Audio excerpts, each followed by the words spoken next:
Yo. Welcome into another very, very special episode of the ChrisBeCappinn Show. We are going to just do a very quick tutorial on JaXon.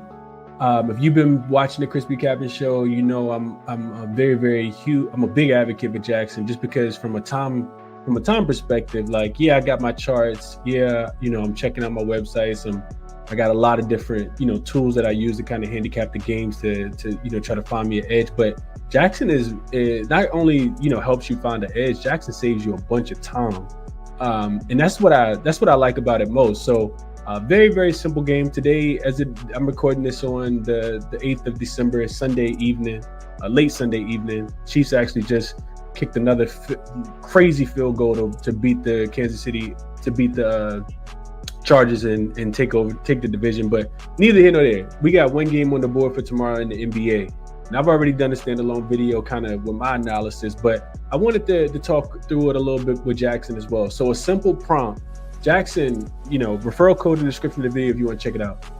It's an AI sports betting tool that just has a bunch of different data that's just kind of already built in. So you just ask JaXon questions. It's almost like the Chat GPT for sports betting.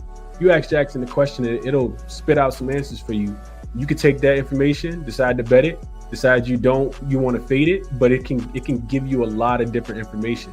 So real quick, you guys can see it here. I just typed in this: Raptors versus Knicks against the spread. Like, come on, JaXon, who you think will win?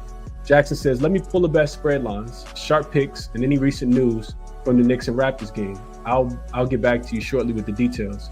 So it does this thing, runs for a couple seconds, and this is what comes up. So it says, for the Knicks versus Raptors game on December 9th, the spread currently favors the Knicks -4. This is what the line opened at. Here's a detailed breakdown to help you decide which side to take against the spread.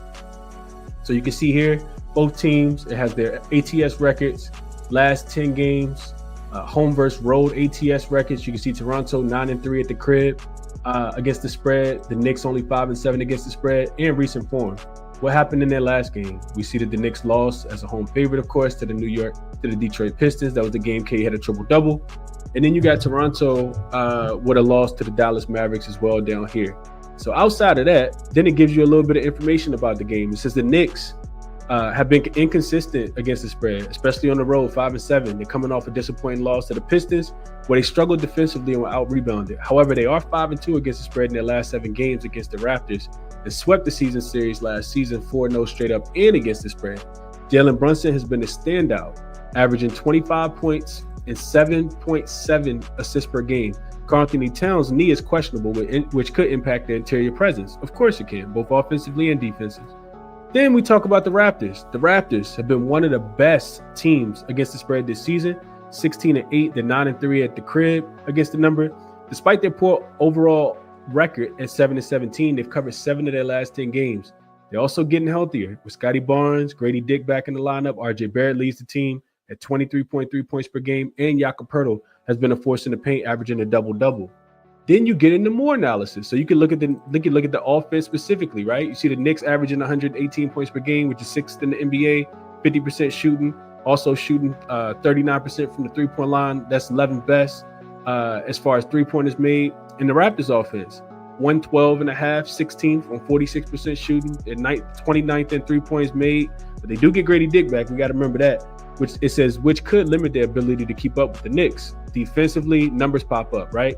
Knicks 10th in defensive rating, 25th in rebounding, which could be an issue against the Raptors, who are a strong rebounding team. I put that in my video earlier. Raptors 25th. They struggle to defend the perimeter, giving up 13.4 threes. So maybe some 3-point props for the Knicks in this spot. Then it also talks about the pace. Knicks dead last in possessions per game, playing at a very slow pace. Raptors 5th in possessions per game, favoring a faster tempo. Home team typically dictate tempo. So a lot of different things you can kind of think of just by typing this simple prompt in. Remember, all I typed in was, go back to the top, Knicks or Raptors against the spread. As we continue, we went through offense, defense, pace. Then you got injury information. Karl-Anthony Towns and Cam Payne both listed as questionable. Raptors, no major injury reports with Barnes and Grady Dick back in action. Recommendation: the Raptors +4 looks like the better play against the spread, and here's why. They've been excellent against the spread, particularly strong at home, 9-3. Knicks inconsistent on the road at 5-7, maybe without Karl-Anthony Towns, which could lead to a weaker interior defense and rebounding. Raptors fast-paced and improved health give them an edge, especially against the Knicks team that struggle in transition defense. And then it says if you're looking for a safer bet, it even tells you where you can put the bet in at. So this is just one of the things that you can do. I'll do it another breakdown just really quickly, just to look at the same game from a different prompt perspective. Let's just do Knicks here. So let's do Knicks versus Raptors. So while JaXon is thinking, that what I typed in was make a chart with a breakdown of the Knicks versus Raptor games, including all stats of each team offensively and defensively. So JaXon tells me it's compiling a detailed breakdown of the Knicks versus Raptors game. It's going to include all the offensive and defensive stats for each team. And it's going to get back to me shortly with full analysis. Watch how quickly this happens. It's pretty interesting stuff. I like it a lot. I do like it a lot. It's really good, especially on days where it's a game that you're thinking, you might be low on time. You don't have a bunch of time to handicap the games, or let's just say it's a bunch of games, and you're not going to be able to get to all of them, but you still kind of want to find some action. You can look at player props, you can look at sides, you can look at totals, you can look at team totals. It's a lot of different things that you can look at. You see that took probably maybe 25 seconds maybe while I was talking just now. So we'll go through it. Knicks versus Raptors. Records, you can see it. Points per game, you can see it. Opponent points per game, you can see it. Field goal percentages here. 3-point percentages here. Rebounds per game, it tells you where they're ranked, 25th versus 4th. Offensive rebounds, 24th versus 2nd. Assists per game, turnovers per game. Defensive rating on the road specifically and at home for the Toronto Raptors. And offensive rating on the road. So you can see that the Knicks are a really good offensive team, even on the road. The Raptors offense, it's pretty middle of the pack at 112 at home. And you can see pace. They're last, 5th in the NBA at 101.3. The Knicks' strengths talks about what they do well, shooting the ball from the field, 50%. They are the second best offense, I think, 39%, pretty much 40% from three. 6th in points per game, 4th fewest in turnovers. They don't turn the ball over. They defensively 111, ranking 11. You got the Raptors' strength, dominating the boards. We talked about this. 4th in rebounding, 2nd in offensive rebounding.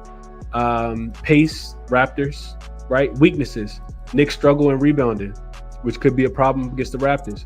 Raptors defense also struggling, 25th in the NBA, could be exploitable against the Knicks offense, efficient offense. Injury notes, matchup history. Knicks did sweep them last season, going 4-0 against the number, and straight up. They averaged 240 combined points in those games, hitting the over in 3 of the 4 matchups. Could be an over spot. And then it got betting lines. So don't even give me a recommendation. Just got betting lines for me.